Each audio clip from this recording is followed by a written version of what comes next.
Hope everybody's doing okay. This is Slaves of Satan, part 49. And I'm going to go just a little bit off course for this one. And then I'll get back to the main point of this series. Because evil has many forms. And sometimes it forms inside these churches. Now, towards the beginning of this series, I did one on Joseph Smith. Then a little later, I did one on Charles Taze Russell from the Jehovah's Witness Church. And now Ellen G. White's the next on the list. And the reason I felt compelled to do this is because so many people, not only on the outside, because on the outside, most people look at the Seventh-day Adventism church as just another basic church that, except they have service on Saturday, which is the correct way to have it. Saturday is the true Sabbath, not Sunday, like the Satanic Catholic Church brought in. But when you see how many problems it has, at that point it doesn't really matter what day. All right, Ellen G. White, prophet, so-called prophetess, and co-founder of the Seventh-day Adventist Church, a leading figure of American vegetarianism. Let's get the Bible out real quick, and I do want to make the statement that there is absolutely nothing wrong with being a vegetarian. The first time I lost weight when I was like 12, I lost almost 100 pounds in a year, and I lost 30 pounds in the past month and a half from eating about 90% non-meat. So if somebody wants to be vegan, that's wonderful. That was the original diet that God intended for his people until the exile of the garden. But what is basically spitting in the face of the new covenant is when you start to tell people that you shouldn't do this because it could possibly be sinful. Now, you'll see by the end of this that Ellen G. White does not care about the Bible very much, but anyways, something this simple tells it how it is. Alright, Acts chapter 10, verse 9. The next day, as they went on their journey and drew near the city, Peter went up on the housetop to pray about the 6th hour. Then he became very hungry and wanted to eat.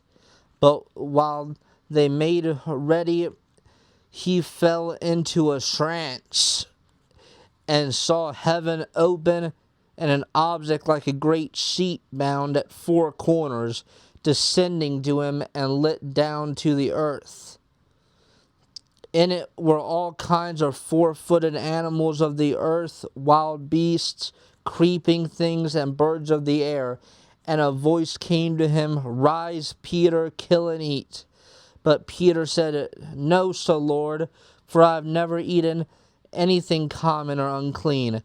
And a voice spoke to him again the second time, "What God has cleansed, you must not call common." This was done 3 times, and the object was taken up into heaven again. And that's not the only place in the New Testament where it makes it very clear that part of the new covenant was being allowed to freely eat meat as long as we do not eat the blood. That's the only thing that the Bible has been strict about through the Torah, through post Jesus Christ through the age of the prophets. That's always been something that has never changed.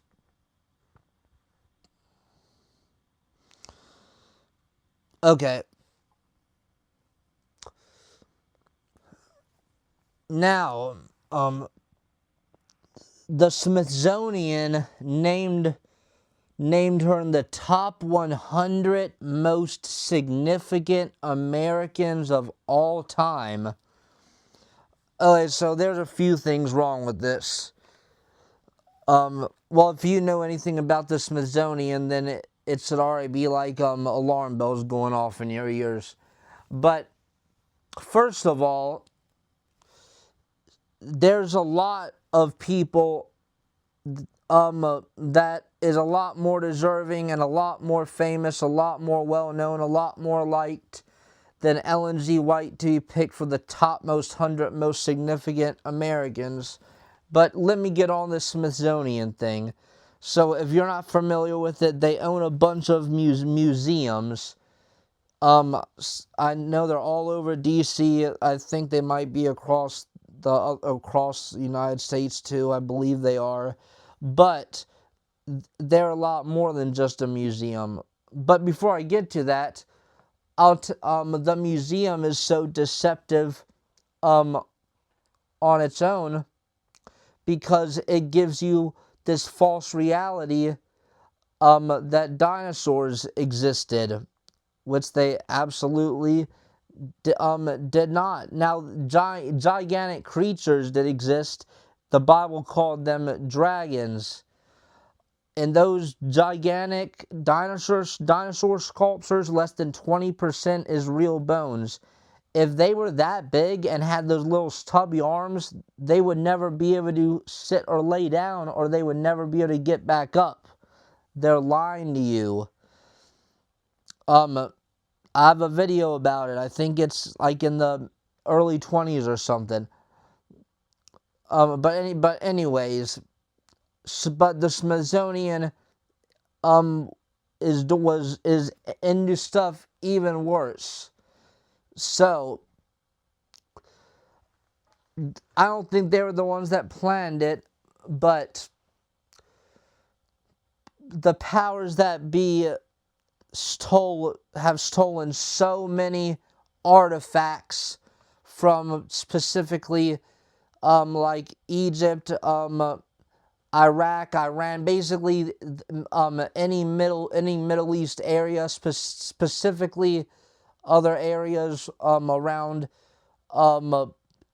where the Bible took place. While the Bible took place in many different places, that's where a lot of these relics are, and they want them for dark magical reasons. So when the Smithsonian, which is a very satanic company, names you as in the top 100 people, you're already off to a bad start.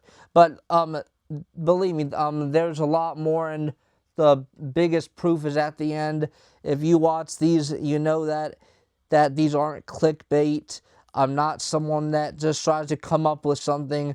I always provide proof or extreme evidence. All right. Claimed over 2,000 dreams and visions from God. She claimed her people was examples of the gift of prophecy.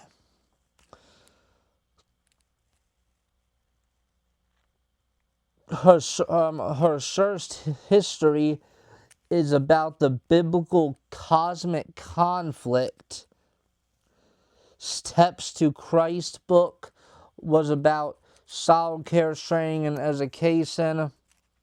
Randall Balmer said White is one of the most important figures in American religion. Now keep in mind this was a long time ago when people were more passionate about religion in America. Walter Martin said she was one of the most fascinating and controversial figures in American religion.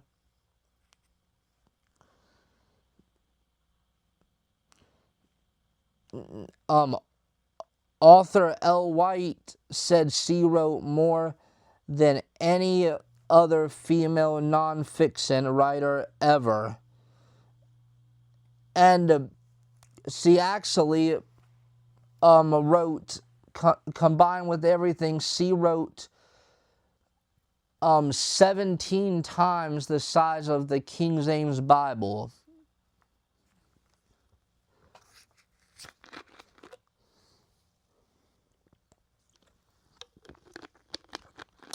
She wrote about religion, social relationships, prophecy, publishing, nutrition, creationism, agriculture, theology, evangelism, Christian lifestyle.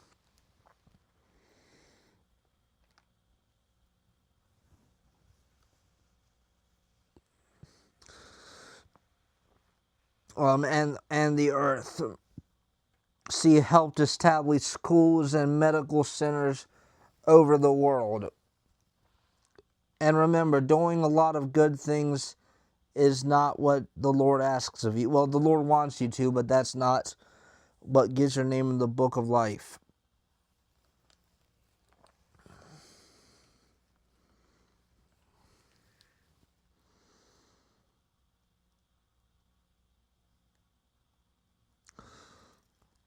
She wrote over 5,000 articles and 40 books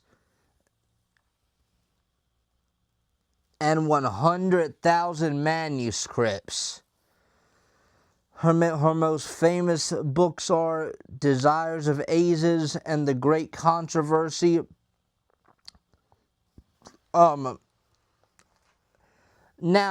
I've also heard from somebody that was a high-ranking member of the church that left, that some of her so-called prophecies that she wrote down, that she said she got from dreams or visions, is so crazy and obvious and did not come to pass and just so out there, they keep them all locked in a vault because it would probably ruin the church because they were so ridiculous. And when people when someone claims to be a prophet or prophetess, it's something to take extremely seriously. That's why the Old Testament said to murder somebody. Well, I don't want to say murder because that's sounding cold blood, but put the person to death if they made a false prophecy, because through the butterfly effect, it can just start destroying everything. Now, obviously, after Jesus Christ, that's not how things operate anymore. But if someone is a prophet or prophetess, claims to be, and they get one thing wrong, then you got to throw it all out. Now, people can have a word of prophecy. Occasionally, I receive them, but I'm certainly not a prophet. And I'll explain the difference real quick. A prophet is somebody that specifically is told the future by God through an audible voice, a vision, a dream, or another type of method. And typically, it's to do with something about a specific person or some type of event that is gonna take place.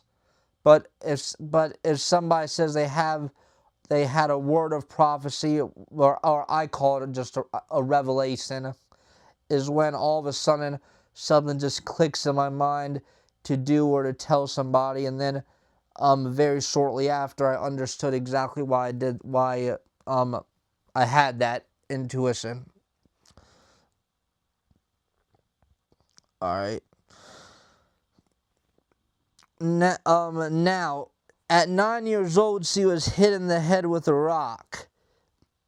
Now, at 12, she got involved in the Millerite movement and joined William Miller's group. She was also disfellowshipped by the Methodist Church. Now,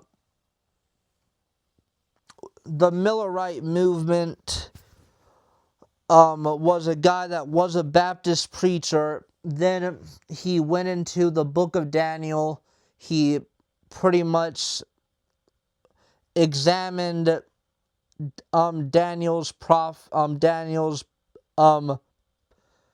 prophecies, added up all this stuff to do with the days and years and all that type of stuff. And he believed that he cracked the code of when Jesus Christ is coming back. I don't believe that code is in the Bible. I don't, because that contradicts the words of Jesus Christ. There's a popular theory going on around the internet right now that Hosea 6 verse 2 reveals that Jesus Christ is returning in between 2030 to 2033, because I believe the verse says in 2 days I will raise the people up. I'm paraphrasing, and people are taking that, then taking the verse where it says to God 1,000 years is like a day. So they're getting 2,000 years, 2 days to God. But that's an example. To God, time is infinite, and infinite, at least the way it is for God, cannot be explained on paper. So that's the example that God gave us. While I eagerly wait the return of Christ, I don't believe it's in that year. It could be, but if it is, it's not because someone predicted it. So from 1844 to 1863,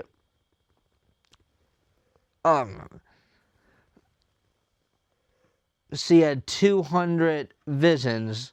First vision after the great Millerite disappointment.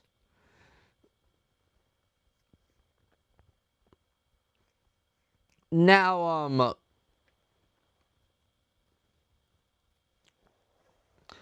he claimed 2 different years that he said Jesus Christ was going to come back. I believe it was in the 1860s. I'll post the dates up there.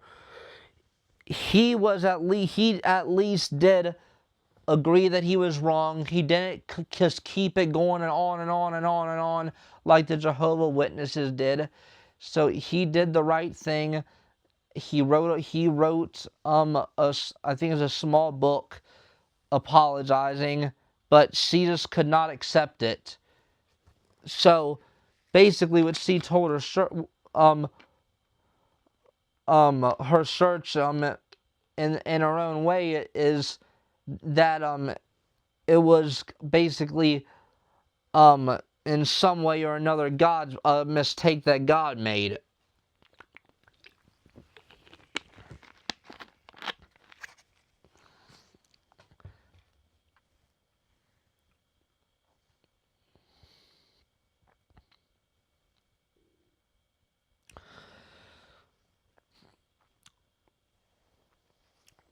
So she believed that Satan and Jesus Christ had a cosmic battle. The Bible does not say that.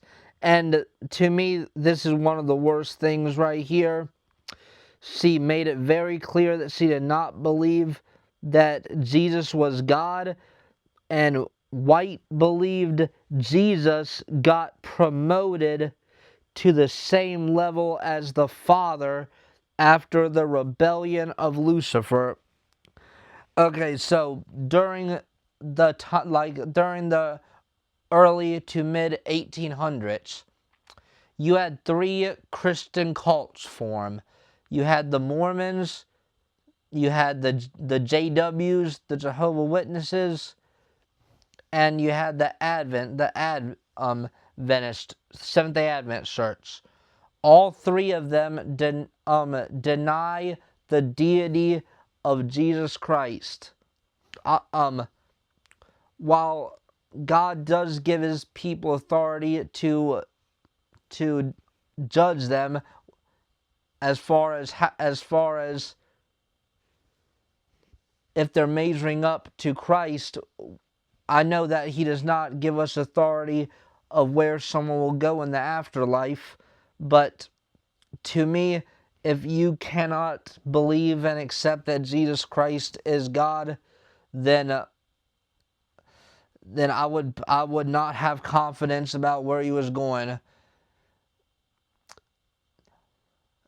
And something that people will probably be arguing me with about till God takes me home is this ridiculous Trinity thing. There is no Trinity. It's Jesus Christ. I've probably over 100 verses highlighted in my Bible. This Jesus Christ is the Father. There's so many verses, especially in Isaiah. Isaiah is probably the best weapon to destroy Trinitarianism.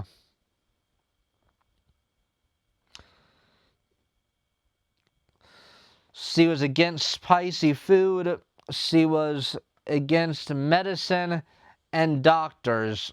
Well, I believe it was Luke was a doctor in the Bible, so that's ridiculous. And the medicine thing,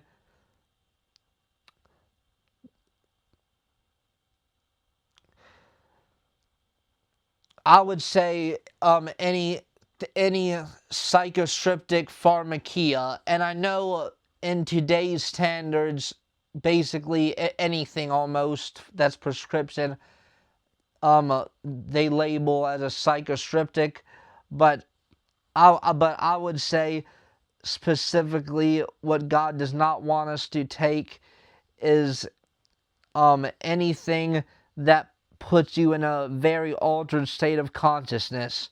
So I would say definitely no marijuana or any type of THC product. Obviously, nothing that makes you hallucinate. No acid, no abidane, no peyote, no ayahuasca, nothing like that. But I don't believe that God is against medicine that does not hurt us and gives us a better quality of life, because if it wasn't for my medicine, I would be basically just on the couch moaning and almost screaming every day. There wouldn't be a Slaves of Satan series without it. Now, here's the grand finale. So first off, she was linked to Charles Taze Russell because Adventism overlaps with Jehovah's Witness. Now, it gets even better.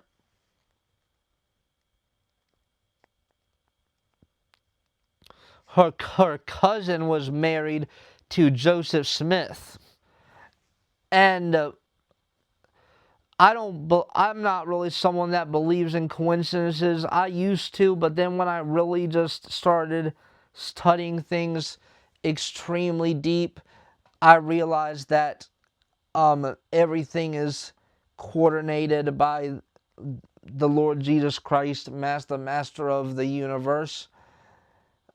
And I believe there's reasons why God lets us know stuff like that, and reasons why that even happened. I believe so we could realize what type of fruits came from her or that family. And I'm not done, but imagine being legally related to Joseph Smith, and the the odds are pretty high that if Ellen G. White's close relative was married to Joseph Smith, that she had fellowship with Joseph Smith, that monster.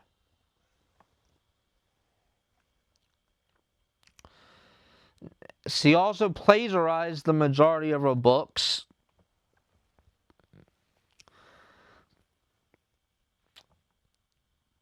Now, she had what she called an ignorant slaves policy, where she believed that slaves could not know God. So you got some racism, and not just racism to do with color, racism about salvation. Jesus came so the Gentiles, a race different than Jews, could receive salvation. That's completely destroying the whole message of Jesus Christ. That's evil. And while this may be an unpopular opinion, it if people did treat their slave well, like the Bible said, and it was never outlawed, then there would hardly be any homeless people. If people gave them food and shelter in exchange for just doing work around the house, that would end homelessness, other than the people that's on the street because of like a gang or drugs or something like that, because there's so many people that would love to be a servant, or you can use the word slave if you want, instead of being on the street.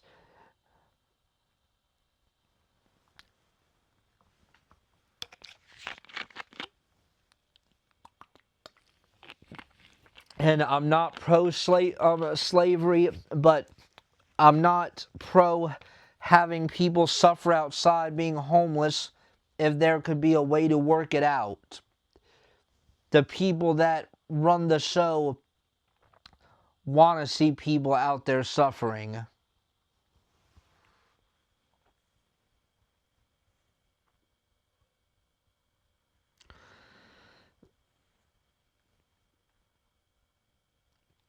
Now, she also had a closed door policy, which basically believed that if you left her church or was not a member there, you could not receive salvation.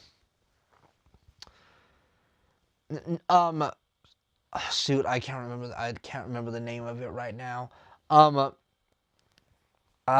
believe it was her. I believe that it was her. I don't think it was another Seventh-day Adventist. The Bible was not just like touched up like a New King James to make it easier to read. Every single word, well, not every single word, but the entire Bible was rewrote by Seventh-day Adventism, and I'll double check before I post it, but I'm pretty sure her. And let's take a quick look at what happens. She paraphrased the entire Bible.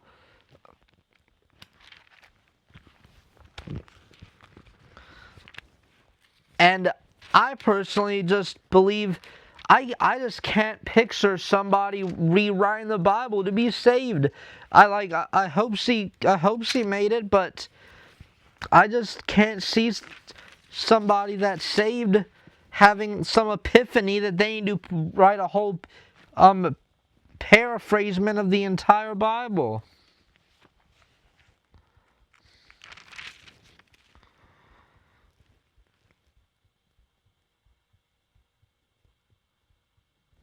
Alright, Revelation 22, 18. Oh, I should have this highlighted. What the heck?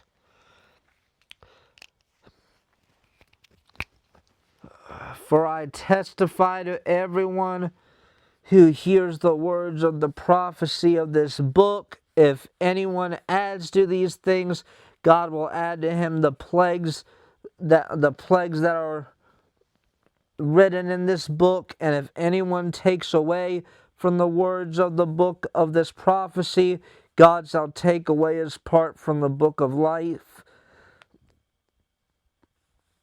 from the holy city, and from the things which are written in this book.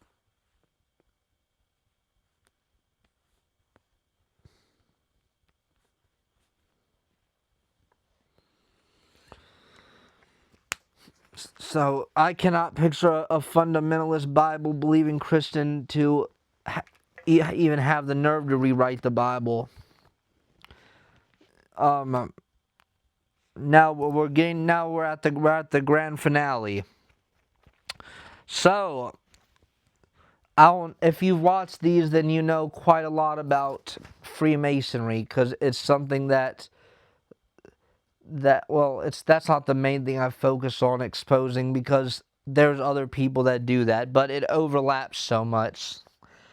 Now, while I can't prove without a shadow of a doubt she's a Freemason, I'm gonna provide some reasonable, without a reasonable doubt.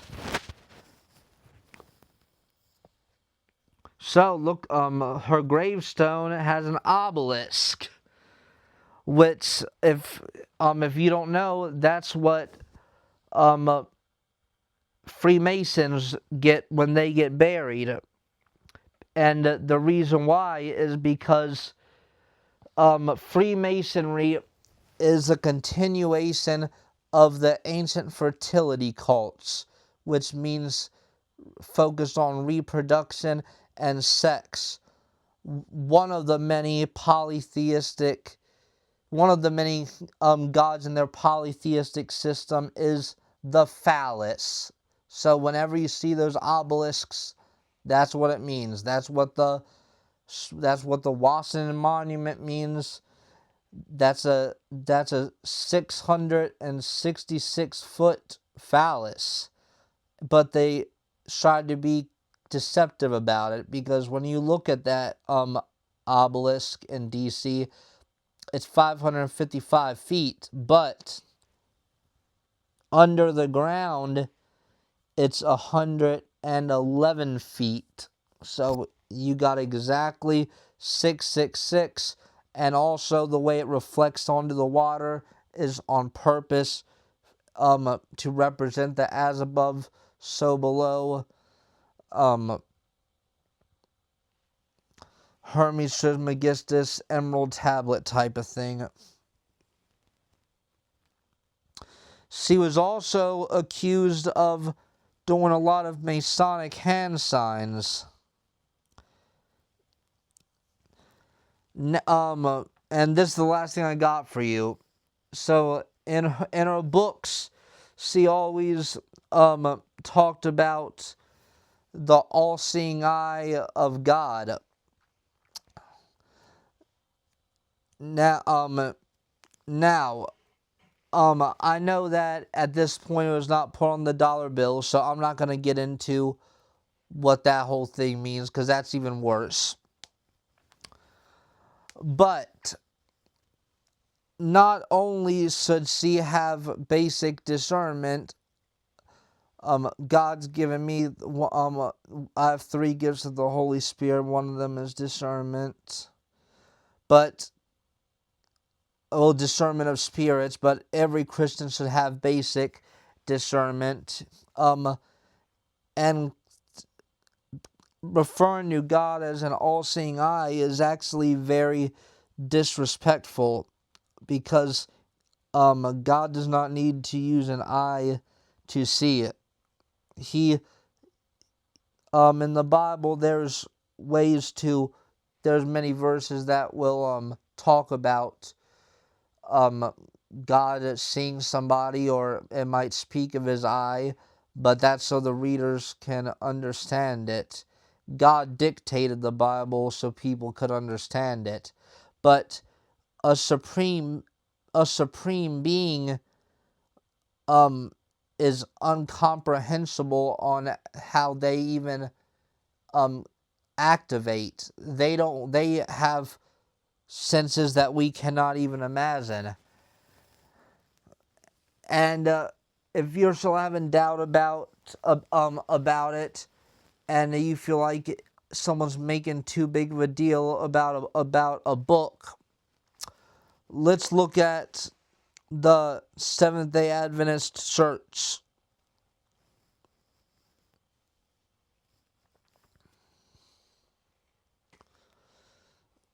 Even if you have a little discernment, does that look holy to you? If God forbid, if you was diagnosed with some horrible disease, would you want to go bow down at that altar and pray? And Freemasonry lodges has the eyes all in it too. And like I said, while I cannot prove that she was involved in Freemasonry, I have a good reason to believe it. But it doesn't really matter if it is or if she was or not, because she still like to adapt their things. Now I believe that the, whatever you want to call it, the cabal, the hierarchy, the Illuminati, the powers that be, I believe that in the shadows they're behind starting the majority of these cults, especially the Christian cults, so they can lead people astray, and also as a social experiment. I would not be surprised at all if Ellen G. White was secretly a Mason. And something that a lot of people don't know, you can be a woman and be a Mason. Not only is there the Eastern Star, there's co-Masonry, the ancient primitive rite of Memphis Mithraism, which goes far beyond 33 degrees. They take women. So I think that that's provided more than enough evidence to say that she was a false prophetess. I don't know if she was trying to deceive others, or if she was self-deceived, or a little bit of both. I'm not condemning her. I'm not hoping she rots in hell. I hope she made it, but it's not looking good. Oh, one more thing. I almost forgot. So, I'm sorry. Thank you, Lord, for reminding me. So we know that in Revelation it says the mark of the beast will be on the right, and will be in the right hand or the forehead. She claimed the mark of the beast was Sunday church worship, which there's nothing wrong with going to a church on Sunday if you make Saturday the holy Sabbath when you don't work. But saying something that outrageous and is so far from what the Bible says, I don't know how you can even really defend any of this. That's all I got. Have a good rest of the night. God bless you.